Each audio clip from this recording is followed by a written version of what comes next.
வருகிற இந்த பத்திரிகையாளர் சந்திப்பின் வாயிலாக மத்திய மாநில அரசுகளை நாங்கள் கேட்டுக்கொள்வது, நேற்றைய தினம் பாராளுமன்றத்தில் நிறைவேற்றப்பட்டிருக்கிற 3 விவசாயிகளுக்கு விவசாயத்திற்கு எதிரான மசோதாவை மத்திய அரசு உடனடியாக திரும்ப பெற்றிட வேண்டும் என்பதாக நாங்கள் கோரிக்கை விடுக்கிறோம்.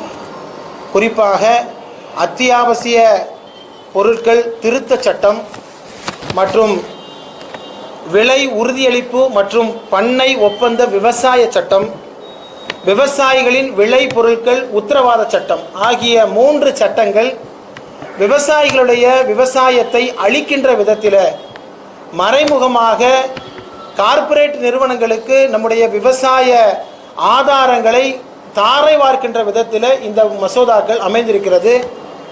எனவே மத்திய அரசு தன்னுடைய மிருக பலத்தை பயன்படுத்தி நிறைவேற்றியிருக்கிற இந்த மசோதாவை உடனடியாக திரும்ப பெற வேண்டும்.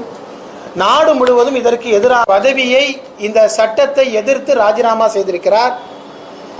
ஆனாலும் கூட மத்திய அரசு இறங்கி வர மறுக்கிறது. இந்த சட்டத்தில் விவசாயிகளுக்கு எத்தனையோ நன்மைகள் இருப்பதாக மத்திய அரசு சொல்லுகிறது. ஆனால் எந்த நன்மைகளும் இந்த சட்டத்தில் இல்லை. குறிப்பாக விவசாயிகளுடைய வாழ்வாதாரத்திற்கு அடிப்படை உத்தரவாதம் வழங்கிய குறைந்தபட்ச ஆதரவு விலை என்பது பற்றி இதில் எங்கும் குறிப்பிடப்படவில்லை.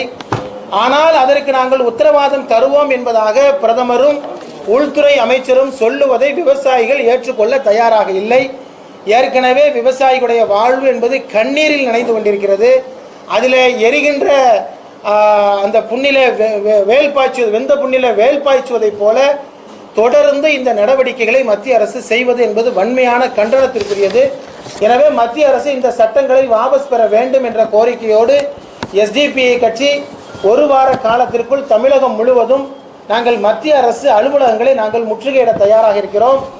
மத்திய அரசு இந்த சட்டத்தை வாபஸ் பெறாவிட்டால் நாடு முழுவதும் மிகப்பெரிய ஜனநாயக போராட்டங்களை நடத்துவதற்கு நாங்கள் திட்டமிட்டிருக்கிறோம். எனவே விவசாயிகளுடைய குரலுக்கு மதிப்பளித்து மத்திய அரசு இந்த சட்டங்களை வாபஸ் பெற்றிட வேண்டும் என்று நாங்கள் கோரிக்கை விடுக்கிறோம். இதன் காரணமாக மிக மோசமான முறையிலே விலைவாசி உயர்வும் அதுபோல மறைமுகமான கார்ப்பரேட் கொள்ளைக்கும் இது வழிவகுக்கும் என்பதை மத்திய அரசிற்கு நாங்கள் சுட்டிக்காட்ட கடமைப்பட்டிருக்கிறோம். அதுபோல் மதுரையில் ஏறத்தாழ 2 வருடங்களுக்கு முன்பாக அறிவிக்கப்பட்ட எய்ம்ஸ் மருத்துவமனை 1.5 வருடங்களுக்கு முன்பாக மோடியினால் துவக்கி வைக்கப்பட்டது. ஆனால் இதுவரை அந்த எய்ம்ஸ் மருத்துவமனைக்கான அந்த இடத்தினை சுகாதாரத்துறைக்கு வழங்கவில்லை என்பதாக சுகாதாரத்துறை தெரிவிக்கிறது.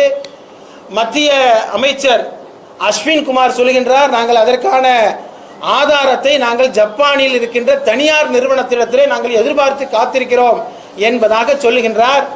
எனவே இதில் மத்திய அரசிற்கு மதுரையிலே எய்ம்ஸ் கொண்டு வர வேண்டும் என்கின்ற எந்த கனவும் இல்லை, அதற்கான போதுமான திட்டங்கள் இல்லை. மாறாக இதனை அரசியல் காரணங்களுக்காக மத்திய அரசு பயன்படுத்தி கொண்டிருக்கின்றது என்பதை மக்கள் புரிந்து கொள்ள வேண்டும். எனவே எங்களை தொடர்ந்து ஏமாற்றி கொண்டிருக்க வேண்டாம். கொரோனாவுடைய காலகட்டத்திலே மருத்துவமனையினுடைய தேவை என்பது மிக அதிகமாக இருக்கிறது. இனி மிகப்பெரிய பேரிடர்களை இந்தியா எதிர்கொள்ளும் என்கின்ற சூழலில் தென் தமிழ்நாட்டு மக்களுக்கு மிகப்பெரிய அளவில் பலனளிக்கக்கூடிய எய்ம்ஸ் மருத்துவமனையை மத்திய அரசு தன்னுடைய நிதியிலிருந்து அதனை கொண்டு வந்துட வேண்டும்.